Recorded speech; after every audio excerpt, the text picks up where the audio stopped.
Guys, আমি প্রিয়াঙ্কা। আপনারা সবাই কেমন আছেন? আমিও বেশ ভালোই আছি। আজকে কিন্তু অনেক সুস্বাদু আর ভীষণ হেলদি একটা রেসিপি শেয়ার করছি, আর বাচ্চাদের কিন্তু এটা ভীষণ ভালো লাগবে। তো তার জন্য আগের দিন রাত্রেবেলা 1 কাপ বিউলির ডাল জলে ভালো করে ধুয়ে নিয়ে পরিষ্কার জলে সারা রাতের জন্য ভিজিয়ে রেখে দিচ্ছি। পরের দিন সকালবেলা ডালটা ঠিক এইরকম ফুলে উঠেছে। এবার জলের থেকে ছেঁকে তুলে নিয়ে মিক্সার গ্রাইন্ডারে দিয়ে তাতে কিছুটা পরিমাণে নুন আর জল মিশিয়ে মিহি পেস্ট করে নেব।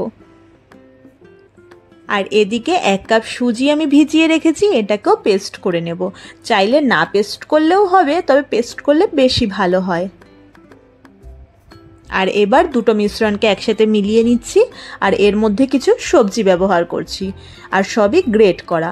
যেমন আছে অর্ধেকটা বিট, কিছু কারি পাতা, একটা ছোট সাইজের টমেটো, অর্ধেকটা গাজর, একটা ছোট সাইজের পেঁয়াজ, আর কিছু কাঁচা লঙ্কা।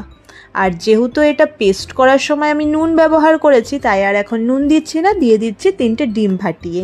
আর আপনারা নিরামিষ খেলে ডিম আর পেঁয়াজটাকে স্কিপ করতে পারেন।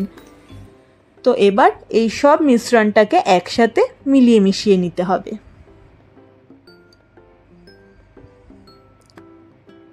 তো মেশানো হয়ে গেছে। এবার গ্যাসে একটা এইরকম প্যান থাকলে বেশি ভালো হয়, তবে না থাকলেও কোনো ব্যাপার না, নর্মাল কড়াইতে একটু তেল দিয়ে একটা একটা করে বানাবেন।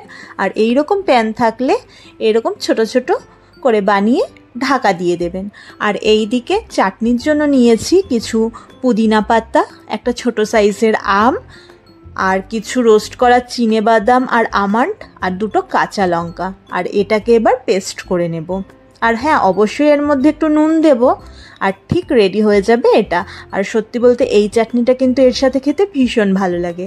আর তারপর এদিকে ঢাকা খুলে এগুলোকে একটু উল্টে দিতে হবে, কারণ এক পাশ তো এটার হয়ে গেছে, বাকি আর এক পাশও যাতে হয়ে যায়। তারপর ঢাকা দিয়ে 2 মিনিটের মতো রেখে দিলেই এটা তৈরি হয়ে যাবে।